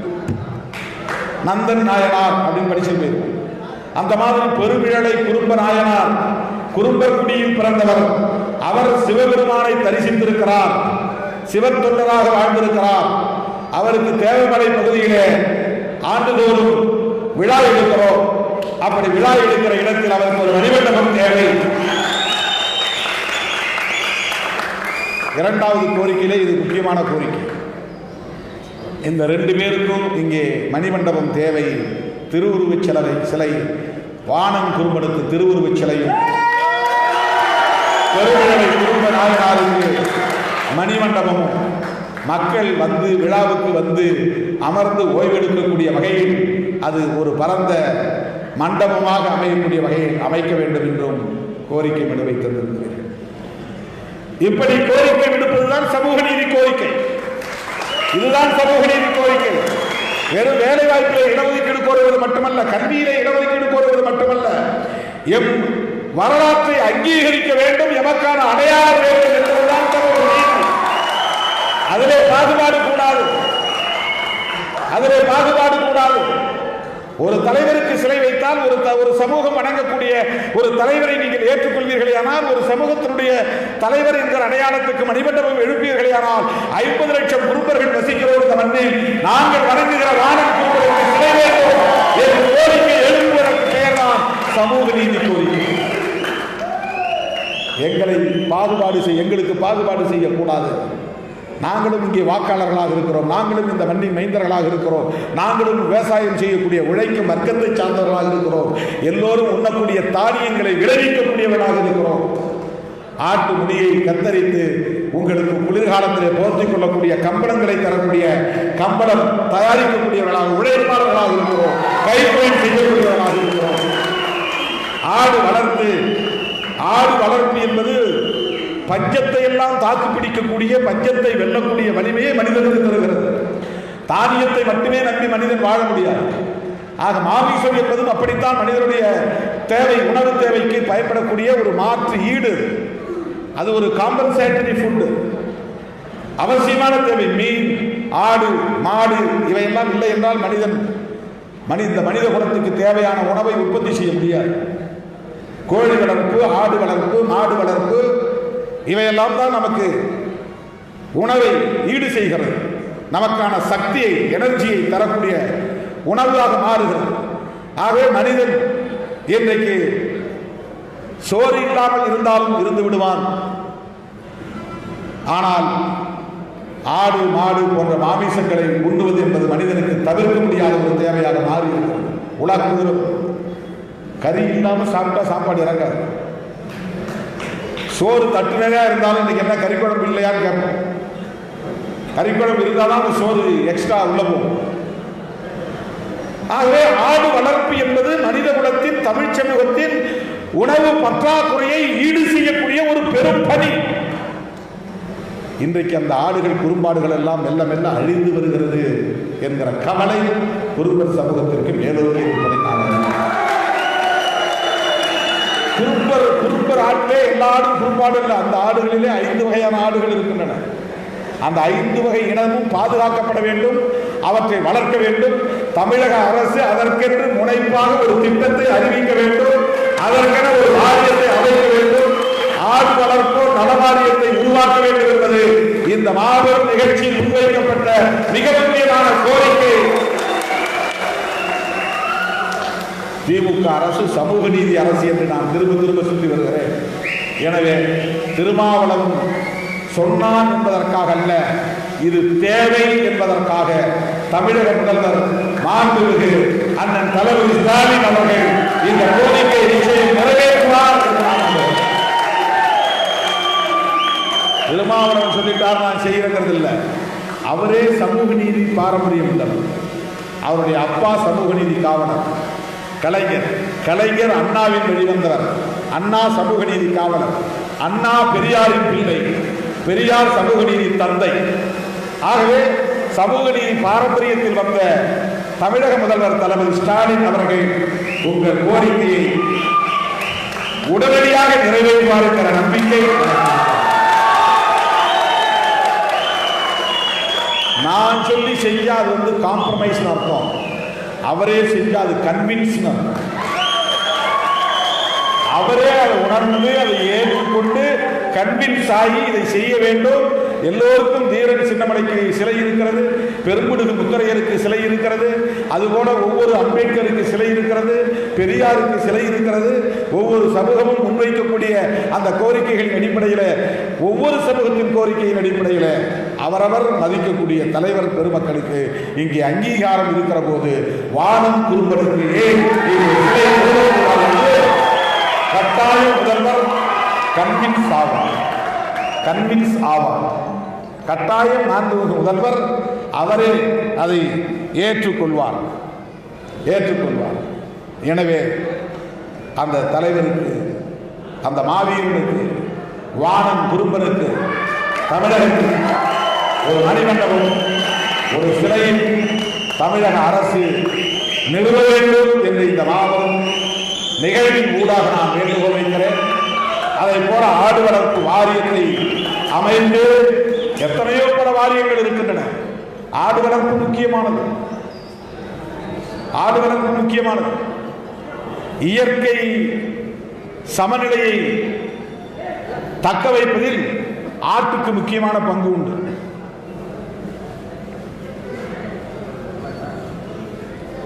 ஆடு இல்லை என்றால் செடி கொடி போன்றவை மானாவரியாக வளர்ந்து புற்கள் வளர்ந்து நாம் தானியத்தை உற்பத்தி செய்ய முடியாத அளவுக்கு பாழாகின்றது. ஆடுகள் தான் அவற்றை எல்லாம் உணவாக எடுத்துக்கொண்டு உழவனுக்கு மிகப்பெரிய துணையாக இருக்கிறது, விவசாயிக்கு மிகப்பெரிய துணையாக இருக்கிறது.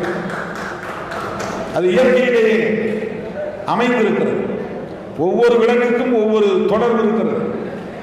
ஆடு காடுகளை அழித்து விடாமல் பார்ப்பதற்கு, மான்கள் காடுகளை அழித்து விடாமல் பார்ப்பதற்கு, மாட்டையும் ஆட்டையும் வேட்டையாடக்கூடிய குணமுள்ள சிங்கமும் புலியும் காட்டில் படைக்கப்பட்டிருக்கிறது. அதே நேரத்தில் புதர்கள் மண்டி போகாமல் காடுகள் அடர்த்தியாக வளர்ந்து குடியிருப்புகளை சுற்றியும் புதர்கள் மண்டி போகாமல் இருக்க, புதர்கள் மண்டி போனால் விஷச்சந்துகள் வளரும், பாம்பு வளரும், பல்லிகள் தேள் போன்ற மனிதருக்கு ஊறு விளைவிக்கக்கூடிய நச்சுயிரிகள் வளரும். அதிலிருந்து மனித குலத்தை காப்பாற்றக்கூடிய வகையில் இந்த புதர்களை எல்லாம் அழித்து குடியிருப்புகளை சுற்றி இருக்கக்கூடிய காடுகளை எல்லாம் சமநிலையில் வைத்திருக்கக்கூடிய வகையில் பணியாற்றக்கூடிய ஒரு பெரும் பொறுப்பு ஆட்டுக்கும் மாட்டுக்கும் இருக்கிறது.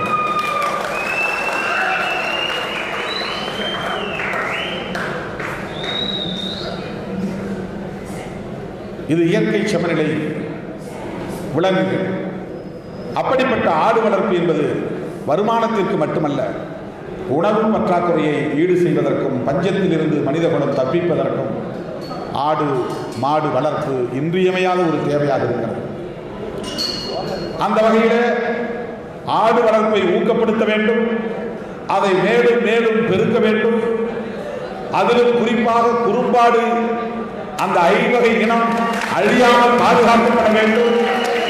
அதற்கு ஏற்றால் போல ஆடு வளர்ப்பு வாரியம் ஒன்றை தமிழக அரசு உருவாக்க வேண்டும். அப்படி ஒருவேளை கால்நடைகளுக்கு என்று தனியே வாரியம் மொத்தமாக இருந்தால் கூட இந்த ஆடு வளர்ப்புக்கு என்று தனியாக பிரிக்க வேண்டும். ஆடு வளர்ப்பு, அதில் ஆடு வளர்ப்பு தொழிலில் ஞானமுடையவர்கள், பக்குவம் அனுபவம் உள்ளவர்களை தலைவராக நியமித்து, உறுப்பினர்களாக நியமித்து அதை வெற்றிகரமாக இயக்கக்கூடிய வகையில் நியமனங்கள் செய்ய வேண்டும். இந்த கோரிக்கைகளை கட்டாயம் நான் மாண்புமிகு முதல்வரின் கவனத்திற்கு எடுத்துச் செல்வேன் என்பதை சொல்லி, அருமை தோழர்களே, ஒடுக்கப்பட்ட மக்கள், உழைக்கிற மக்கள், இன்னும் அவர்களின் மொழியில் சொல்ல வேண்டுமானால் எஸ்சி எஸ்டி ஓபிசி மக்கள், சிறுபான்மை மக்கள், இவர்கள் அனைவரையும் ஒருங்கிணைக்கக்கூடிய முயற்சியை 30 ஆண்டு காலமாக செய்து வரக்கூடிய இயக்கம்தான் விடுதலை சிறுத்தைகள் கட்சி. இதை மட்டும் சொல்லி நான் சுருக்கமாக நிறைவு செய்ய விரும்புகிறேன். போன முறை நான் எம்பியாக இருந்த போது அன்றைக்கு நிதியமைச்சரை சந்தித்தேன், மன்மோகன் சிங் அவர்களையும் சந்தித்தேன். ஓபிசி மக்களுக்கான வருமான வரம்பை 4 லட்சமாகத்தான் வைத்திருக்கிறார்கள். அதை 4 லட்சம் என்றால் ஆண்டுக்கு 4 லட்சம் ரூபாய் வருமானம் உள்ளவர்கள், அதற்கு மேலே உள்ளவர்கள் எந்த இடஒதுக்கீட்டு பயனையும் பெற முடியாது, கல்வி வேலைவாய்ப்பு பயன்களை பெற முடியாது. எனவே அந்த வருமான வரம்பை உயர்த்த வேண்டும். அதை 15 லட்சமாகவோ 12 லட்சமாகவோ உயர்த்த வேண்டும் என்று முதலாக ஓபிசி சமூகத்து மாணவர்களுக்காக வருமான வரம்பை உயர்த்தி அளிக்க வேண்டும் என்கிற கோரிக்கையை எழுப்பியவர் திருமாவளவன் என்பதை சொல்லிக் கொள்ள வேண்டும். 2009 12 வருடங்களுக்கு முன்னால் என் கோரிக்கை ஏற்கப்பட்டது. 4 லட்சமாக இருந்ததை 12 லட்சமாக உயர்த்த சொன்னோம். ஆனால் அன்றைக்கு காங்கிரஸ் அரசாங்கம் 6 லட்சமாக உயர்த்தியது. இப்போது அது 8 லட்சமாகவும் 10 லட்சமாக உயர்த்தப்பட்டிருக்கிறது. இந்த வருமான வரம்புங்கிறது எல்லாருக்கும் இடஒதுக்கீடு கிடைச்சிடாது. அதில் ஒரு கிரிமி லேயர் வைக்கிறான், அதுக்கு பேர் தான் கிரிமி லேயர். கிரிமி லேயர்னா ஒரு குடும்பம், இப்போ ஒரு குடும்பர் சமூகத்தை சார்ந்த குடும்பம் இருக்கு, அந்த குடும்பத்தினுடைய கணவன் மனைவி 2 பேரும் வேலை செய்கிறாங்க. அவங்க வருமானம் எவ்வளவு அப்படின்னு அவன் கணக்கு போடுறான். அவன் வந்து ஒரு அரசு ஊழியராக இருப்பான், ஒரு விஓவாக இருப்பான், அல்லது ஒரு ஆஃபீஸ் அசிஸ்டண்டாக இருப்பான், ஒரு பியூன் வேலை செய்வான். இந்த மாதிரி சாதாரணமாக வேலை செய்யக்கூடியனுடைய மாத சம்பளத்தை கணக்கு போட்டு ஆண்டுக்கு இவ்வளவுன்னு கணக்கு போட்டால் 4 லட்சத்துக்குள்ளே இருந்தால் தான் அவன் பயன்பெற முடியும்.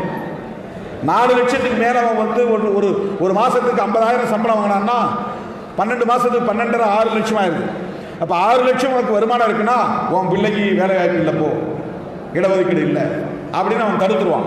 பேருக்கு தான் எல்லாத்துக்கும் இடஒதுக்கீடுன்னு பேர், ஆனால் எல்லாரும் பயன்பெற முடியாது. அங்கே வந்து ஒரு தடை வைக்கிறான், வரம்பு வைக்கிறான், வருமான வரம்பு. அப்போ அந்த வரம்பு வந்து ஓபிசிக்கு வெறும் 4 லட்சமாக இருந்தது. 4 லட்சத்துக்கு உள்ள வாங்கினா இடஒதுக்கீடு உண்டு, 4 லட்சத்துக்கு மேலே போனால் இடஒதுக்கீடு கிடையாது. நிலவரம் உள்ளவர்களுக்கு கூட வருமான வரம்பு இவ்வளவு வருமானம் வருதுன்னு கணக்கு காட்டக்கூடிய நிலையெல்லாம் இருந்தது. அதை எல்லாவற்றையும் தகர்த்து அந்த வருமான வரம்பை உயர்த்த வேண்டும் என்று கேட்ட இயக்கம், கேட்ட நபர் திருமாவளவன் என்பதை சொல்லிக் கொள்ள யாரும் சொல்லி நான் பிசிக்கு போராடுகிறேன், ஓபிசிக்கு போராடுகிறேன் என்று எங்கேயும் நான் சொல்லிக் கொண்டதில்லை. இதர பிற்படுத்தப்பட்டவர்களின் நலன்களுக்காக குரல் கொடுக்கிறேன் என்று நான் எங்கேயும் தம்பட்ட படித்துக் கொண்டதில்லை. ஆனால் சமூக நீதி என்னை இயக்குகிறது, சமூக நீதி சிந்தனை என்னை இயக்குகிறது. பெரியார் சிந்தனையும் அம்பேத்கர் சிந்தனையும் மார்க்சிய சிந்தனையும் என்னை இயக்குகிறது. அதனால தான் நான் போய் அப்படி மனு கொடுக்க முடியும். ஏதோ இப்போ வந்து மனோகரன் அவர்கள் ஒரு சாதி சங்கத்தில் வளர்த்துட்டு வந்தால் என்ன அவர் வெறுப்பார். அவர் வந்து மார்க்சியத்தை படித்ததுனால, பெரியாரை படித்ததுனால திருமாவளவன் நமக்கானவர் என்று அடையாளம் காட்டுகிறார். அவருக்கு எனக்கு இடையில இந்த நட்பு இப்படி தான் உருவாகும். கொள்கை தெளிவுதான் சிறந்த நட்பு உருவாக முடியும், உறுதியான நட்பு உருவாக முடியும். ஜனநாயக சக்திகள் தான் கடைசி வரை கைகோர்த்து நிற்க முடியும், சாதியவாதிகளால் நிற்க முடியாது. அவனுக்கு வந்தா நம்மளை உதறிட்டு போயிடுவான். ஒரு பொது எதிரியை எதிர்க்கிறது நம்மளை எல்லாத்தையும் ஒன்னா சேர்த்தாங்க. சமுதாய பேர் இயக்கம் வாங்க, திருமாவளவன் எப்படிலாம் பண்றாரு போறாரு, மேடையில் அப்படிலாம் பேசுறாரு அப்படின்னு சொல்லி சமுதாய பேர் இயக்கம் தமிழ்நாடு போறா 32 மாவட்டத்தில் கூட்டம் போட்டு எல்லா சாதிகளையும் கூப்பிட்டு ஒரு சாதாரண எளிய ஒரு கிராமத்தில், ஒரு குக்கிராமத்தில் பிறந்த சாதாரண ஒரு எளிய ஆளை திருமாவளவன், இவனை எதிர்க்கிறதுக்கு தமிழ்நாட்டில் 1.5 மாதம் கூட்டம் நடந்துச்சு. எல்லா மாவட்டத்துக்கும் ஒரு பெரிய தலைவர் போய் கூட்டம் போட்டார். ஆனால் இன்றைக்கு பொது தொகுதியிலேயே விடுதலை சிறுத்தைகள் 2 தொகுதிகளில் வெற்றி பெற்றிருக்கிறார்கள். அது தனிச்சிறப்பில் வெற்றி பெற்றிருக்கிறார்கள். வன்னிய சமூகத்தை சார்ந்த மக்களும் வாக்களித்து இதர சமூகங்களை சார்ந்தவர்களும் திருமாவளவனுடைய வேட்பாளருக்குத்தான் எங்கள் ஓட்டு என்று ஓட்டு போட்டு இதற்கு வெற்றி பெற வைத்திருக்கிறார்கள். அவர்கள் முயற்சி தோற்று போனது. ஏன்னா இவங்களை எல்லாத்தையும் ஒன்னா இணைச்சார் அவருடைய அரசியல் லாபத்துக்காக. ஆனால் தனக்குன்னு வந்தவனே இந்த மற்ற சமூகத்தை பற்றி யாரை பற்றி அவர் கவலைப்படுவார். அவர் பொதுவான தலைவராக இருந்திருந்தால் என்ன சொல்லியிருக்கணும், எங்கள் சமூகத்துக்கும் வேணும், இந்த மிகவும் பிற்படுத்தப்பட்ட எல்லோருக்கும் நீதி வேண்டும், அதனால் சாதிவாரி கணக்கெடுப்பு நடத்துங்க, அந்த சாதிவாரி கணக்கெடுப்பில் ஒவ்வொரு சமூகமும் எவ்வளவு பேர் இருக்கிறாங்களோ அதுக்கு தகுந்த மாதிரி இடஒதுக்கீட்டை பிரித்து கொடுங்க, பங்கு போட்டு கொடுங்க அப்படின்னு சொல்லியிருந்தால் சமூக நீதி பார்வை அவருக்கு இருக்குன்னு அர்த்தம். உங்களை சந்தர்ப்பத்துக்கு பயன்படுத்துறது தான் சமூக நீதி அவருக்கு பயன்பட்டது. தம்முடைய சாதி வாக்குகள் மட்டும் போதும், பிற சமூக வாக்குகள் தேவையில்லை என்று கருதிய காரணத்தினால் 110 சாதிகளை அம்போ என்று நடுத்தர்களை விட்டுவிட்டு ஓடி போனவர்கள் எப்படி சமூக நீதி பார்வை உள்ளவர்களாக இருப்பார்கள் என்பதை எண்ணி பார்க்க வேண்டும். நான் கேட்கிறேன், இப்ப அண்மையில் ஓபிசி ரிசர்வேஷன் வந்துச்சு, ஓபிசி பற்றிய ஒரு பில் வந்துச்சு, மசோதா வந்துச்சு. அதில் நான் பேசினேன் பாராளுமன்றத்தில். அது என்னன்னா, ஓபிசி சமூகத்தில், அதாவது எம்பிசி பிசி இந்த சமூகத்தில் இந்த சாதியை பிசியில் சேர்க்கலாம் அல்லது எம்பிசியில் சேர்க்கலாங்கிற அதிகாரம் மாநில அரசுக்கு இருந்துச்சு. எம்பிசியில் சேர்க்கலாம் அல்லது பிசியில் சேர்க்கலாம், இணைக்கலாம், நீக்கலாம், இந்த அதிகாரம் மாநில அரசுக்கு இருந்தது. ஒரு அமெண்ட்மெண்ட் கொண்டு வந்து அந்த அதிகாரத்தை பறிச்சுட்டாங்க. அப்போ அந்த அதிகாரத்தை பறிச்சதுனால சுப்ரீம் கோர்ட்டில் மராத்தா வழக்கில் அதை உறுதி பண்ணிட்டான், உனக்கு எந்த அதிகாரமும் கிடையாது மாநில அரசுக்கு. மகாராஷ்டிரா அரசாங்கம் மராத்தா சமூகத்தினருக்கு ஒரு இடஒதுக்கீட்டை கொடுக்குறான், அவங்கள பிசி பட்டியலில் சேர்க்குறான், உனக்கு பவர் இல்லைன்ட்டான். ஏன்னா அமெண்ட்மெண்ட் ஏற்கனவே அரசியலமைப்பு சட்டத்தில் அமெண்ட்மெண்ட் கொண்டு வந்துட்டான். எஸ்சி சமூகத்தில் யாரையும் ஒரு சமூகத்தில் சேர்க்க முடியாது, நீக்க முடியாது. இப்போ எஸ்சியில் 78 சாதி இருக்கு, 4 சாதி இல்லை, 0, 74 சாதி இருக்கு. அந்த 74 சாதியில் ஒரு சாதியை எஸ்சியிலிருந்து நீக்கவோ அல்லது 75வது சாதியாக ஒரு சாதியை சேர்க்கவோ மாநில அரசுக்கு அதிகாரம் கிடையாது. இவங்க தீர்மானம் போட்டு டெல்லிக்கு அனுப்பணும், பார்லிமெண்ட்ல 2 அவையிலும் உட்கார்ந்து பேசணும். அங்க தீர்மானம் அந்த அந்த அவையில இந்த மசோதா நிறைவேறி அதுக்கப்புறம் தான் சேர்க்க முடியும். அதே மாதிரி ஓபிசிக்கு ஒரு நிலையை கொண்டு வந்தாங்க. ஆனால் இப்போ அவசரமா உத்தரப்பிரதேசத்தில் தேர்தல் நடக்கிறதுனாலையும் வட இந்திய மாநிலங்களில் தேர்தல் நடக்கிறதுனாலையும் இந்த ஓபிசி சமூகத்துடைய ஓட்டை வாங்கணுங்கிறதுக்காக அதை நாங்கள் ரத்து செய்கிறோம் அப்படின்னு ஒரு பில்லு கொண்டு வந்தார் மோடி. மாநில அரசுக்கான உரிமையை பறிக்கக்கூடிய வகையில் மாநில அரசுகளே பறிக்கக்கூடிய வந்த உச்சநீதிமன்ற தீர்ப்புக்கு மாறாக மாநில அரசுகளே தீர்மானித்துக் கொள்ளலாம் என்று ஒரு மசோதா. அதனால அந்த பில்ல மட்டும் எல்லாம் பேசுவோம்னு முடிவு பண்ணோம். காங்கிரஸ் கூட்டணி கட்சி தலைவர்கள்லாம் ஒன்றா உட்கார்ந்து பேசணும், தினம் உட்கார்ந்து பேசுவோம். மல்லிகார்ஜுன் கார்கே அவர்களின் அறையிலே உட்கார்ந்து ராகுல் காந்தியும் அப்பப்போ வருவார். தினந்தோறும் காலையில் எம்பிக்கெல்லாம் உட்கார்ந்து பேசுவோம். இன்னைக்கு என்ன பாராளுமன்றத்தில் செய்யலாம், எப்படி கோஷம் எழுப்பலாம், இன்னைக்கு நம்ம கலந்துக்கிறதா வேண்டாமா, இன்னைக்கு என்ன பில் வருது, அதை பேசும். அப்போ இந்த ஓபிசி சம்பந்தமான பில் வந்த அன்னைக்கு இன்னைக்கு நம்ம எதிர்ப்பு தெரிவிக்க கூடாது, வெளியே வரக்கூடாது, கூச்சல் போடக்கூடாது. இன்னைக்கு அவ என்ன முடிவெடுத்தனா அந்த முடிவை நாமளும் எடுத்து உள்ள போய் உட்கார்ந்து அந்த பில்லை ஆதரிச்சு அதை நம்ம வெற்றி பெற வைக்கிறோம் அப்படின்னு முடிவெடுத்தோம். அப்போதான் அதில் கலந்துட்டு ஒரே ஒரு தடவை தான் பேசணும். கிட்டத்தட்ட 1.5 மாதம் நடந்துச்சு. ஒரு நாள் தான் எல்லாம் நான் உள்ள உட்கார்ந்தோம். அந்த ஒரு பில்லை தான் பேசணும். அப்போ நான் சொன்னேன், என்ன சொன்னேன்னா, உச்ச நீதிமன்றம் 50% மேல் இடஒதுக்கீடு கூடாது என்று இந்திரா சகானி வழக்கிலே சொல்லி இருக்கிறது.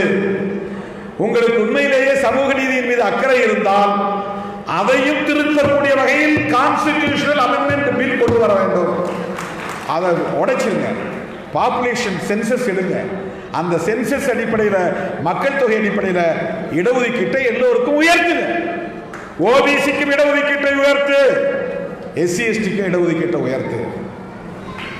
திருமாவளவன் ஓபிசிக்கு எதிரி இல்லை, திருமாவளவன் ஓபிசி சமூகத்தினரின் நலன்களுக்காக குரல் கொடுக்கிறவன் என்பதற்கு இது ஒரு சான்று. இன்னொரு சான்றை சொல்லுகிறேன். அண்மையில் நாங்கள் முதலமைச்சரை போய் சந்திச்சு ஒரு மனு கொடுத்தோம். பார்லிமெண்ட்லேயும் போய்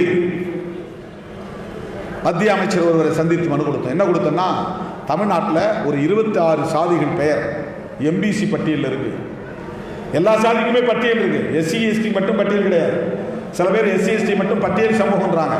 எம்பிசி பட்டியல் சமூகம் தான், பிசியும் பட்டியல் சமூகம் தான். ஸ்டேட்லயும் லிஸ்ட் இருக்கு, சென்ட்ரல்லையும் லிஸ்ட் இருக்கு.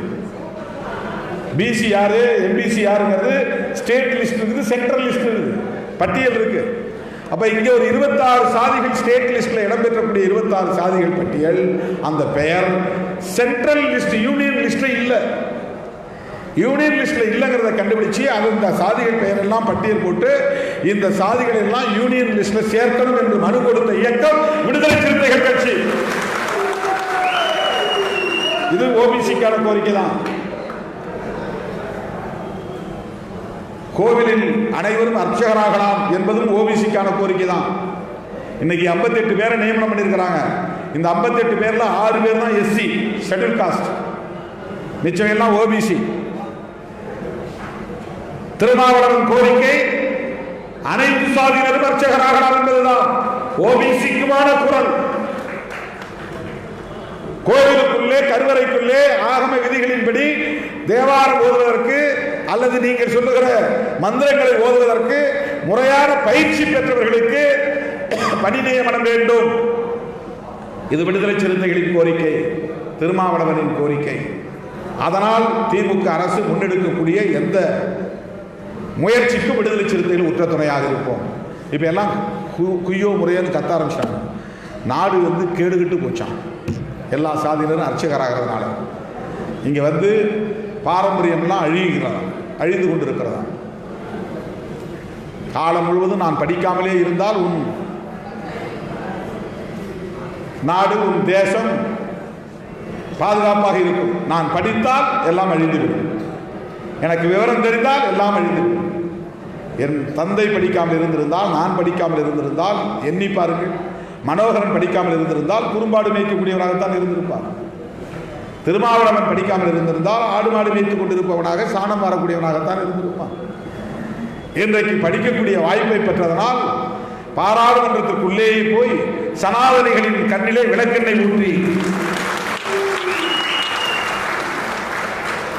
கொடையக்கூடிய வாய்ப்பை இன்றைக்கு திருமாவளவன் பெற்றிருக்கிறார்.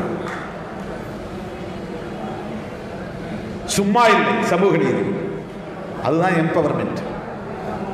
சமூக நீதி என்பது it's a weapon for empowerment of marginalised sections. விளிம்பு நிலை சமூகத்தினரை அதிகார வலிமையினர்களாக ஆக்குவதற்கான ஒரு பேராயுதம் சமூக நீதி. அதனால்தான் மனோகரன் இதை சாதி சங்கமாக வைக்காதீங்கப்பா, மக்கள் சமூக நீதி பேரவை என்று ஒரு அரசியல் கொள்கை புரிதலோடு இதற்கு மக்கள் சமூக நீதி பேரவை அப்படின்னு பேர் வச்சிருக்காரு. சாதியவாதியா இருந்தா என்ன சொல்லுவான், குறும்பர் நல சங்கம் அப்படி மட்டும் வச்சுக்கிட்டு அப்படி நின்றுவான். அப்படி வைக்கிற தப்பு இல்லை சொல்றேன், அதோட நின்றுவான். அப்படி இருந்தால் அரசியல் சக்தியாக மாற முடியாது. ஒரு அரசியல் சக்தியாக மாறணும்னா குறும்பர் சமூகத்தினுடைய கோரிக்கையை தான் பேசும் மக்கள் சமூக நீதி பேரவை. ஆனால் அதனுடைய கான்செப்ட் வந்து சோசியல் ஜஸ்டிஸ். இப்பதான் நம்ம அரசியல் சக்தியாக வளர முடியும். எனவே குறும்பர் சமூகத்தின் கோரிக்கைகளை மாண்புமிகு முதல்வர் அவர்களின் கவனத்திற்கு கொண்டு செல்வதோடு இன்றைக்கு இந்த கூட்டமைப்பு முன்னெடுக்கிற முயற்சிகளுக்கும் விடுதலை சிறுத்தைகள் உங்கள் துணையாக இருந்தோம். ஒட்டுமொத்த சமூக நீதி சமூகங்களை ஒருங்கிணைக்கக்கூடிய ஒரு முயற்சியை மேற்கொள்ளக்கூடிய வகையில் ஆகஸ்ட் 17 பிறந்த நாளில் ஒரு டிக்ளரேஷன் பண்ணேன், ஒரு பிரகடனம். ஆகஸ்ட் 17 பெரியார் பிறந்த நாள் செப்டம்பர் 17. ஒவ்வொரு வருஷமும் ஒரு தீம் வைப்பேன். போன முறை என்னுடைய பிறந்த நாளுக்கு பனைமரத்தை நடுவோம்னு ஒரு தீம் கொடுத்தேன். இந்த முறை சமூக நீதி சமூகங்களின் ஒற்றுமை, unity of the communities for social justice, communities for social justice, சமூக நீதி சமூகங்களின் ஒற்றுமை. யார் யார் ஒற்றுமை? எஸ்சி, எஸ்டி, அதாவது எம்பிசி, பிசி, மைனாரிட்டிஸ், இவங்களை எல்லாத்தையும் ஒருங்கிணைக்கணும். தமிழ்நாட்டில் மட்டுமில்லை, இந்தியா முழுக்க. இதற்கு இடதுசாரிகளோடும் இதர இயக்கங்களோடும் திமுக உள்ளிட்ட சமூக நீதி இயக்கங்களோடும் திராவிடர் கழகம், மக்கள் சமூக நீதி பேரவை போன்ற அமைப்புகளோடும் விடுதலை சிறுத்தைகள் கட்சி கைகோர்த்து களமாடும் என்பதை தெரிவித்து இந்த மாபெரும் அங்கீகாரத்தை வழங்கிய உங்கள் அத்தனை